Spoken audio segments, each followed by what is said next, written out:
Hello बच्चों, let's read the question. The question says according to molecular orbital theory, which of the following statement about the magnetic character and bond order is correct regarding O2 positive?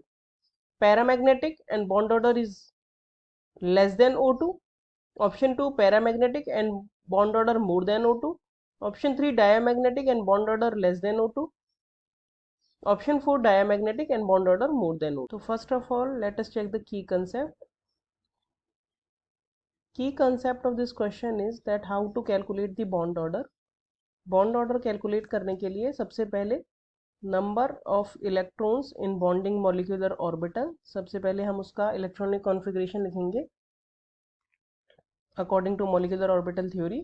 फिर जो electrons हैं bonding molecular orbital में वो लिखेंगे and उसमें से minus करेंगे the number of electrons which are present in anti bonding molecular orbital, और जो आएगा नंबर उसको डिवाइडेड बाय 2 करने से हमारा बॉन्ड ऑर्डर निकल जाता है. तो सबसे पहले हम दोनों का O2 और O2 प्लस का बॉन्ड ऑर्डर चेक करते हैं.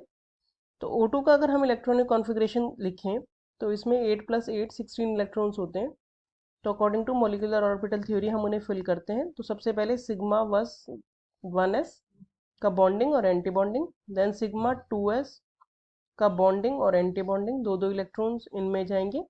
तो टोटल 8 इलेक्ट्रॉन्स हो गए फिल. इसके बाद आता है सिग्मा 2pz, 2 इलेक्ट्रॉन्स इसमें होंगे. फिर आएगा पाई 2px और पाई 2py, दोनों की एनर्जी सेम होती है तो दोनों एक साथ फिल होते हैं.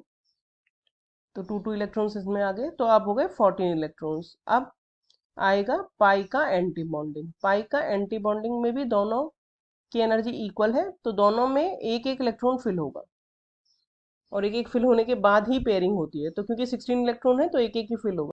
सो now we will calculate the bond order. तो बॉन्ड ऑर्डर हो जाएगा number of electrons in bonding, that means 10 - 6 anti bonding में इलेक्ट्रॉन्स है, डिवाइडेड बाय 2. तो बॉन्ड ऑर्डर आ जाएगा 2. और अगर हम देखें तो ये क्योंकि 2 अनपेयर्ड इलेक्ट्रॉन है इसके पास तो ये है पैरामैग्नेटिक इन नेचर. लेकिन हमें पूछा गया है O2 प्लस का कंपैरिजन विद O2. तो O2 प्लस में अगर हम देखें तो एक इलेक्ट्रॉन कम होगा एज कंपेयर टू O2. तो इनिशियल जो कॉन्फ़िगरेशन है वो सेम ही रहेगा. इसके बाद सिग्मा 2pz, फिर पाई 2px के बॉन्डिंग में भी दो इलेक्ट्रॉन ही होंगे इसमें क्योंकि सिर्फ एक इलेक्ट्रॉन कम है एज कंपेयर टू O2. तो O2 से अगर हम कंपेयर करें तो यहाँ पे एंटी बॉन्डिंग में जो y में इलेक्ट्रॉन है वो नहीं होगा, यहाँ पे सिर्फ एक ही इलेक्ट्रॉन होगा यहाँ पे. तो दैट मीन्स एक इलेक्ट्रॉन इसमें एंटी बॉन्डिंग में कम है एज कंपेयर टू O2.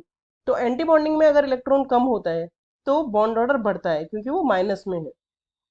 तो इसका बॉन्ड ऑर्डर हो जाएगा 2.5. और क्योंकि ये एक इलेक्ट्रॉन यहाँ पे अनपेयर्ड है तो ये भी पैरामैग्नेटिक ही होगा.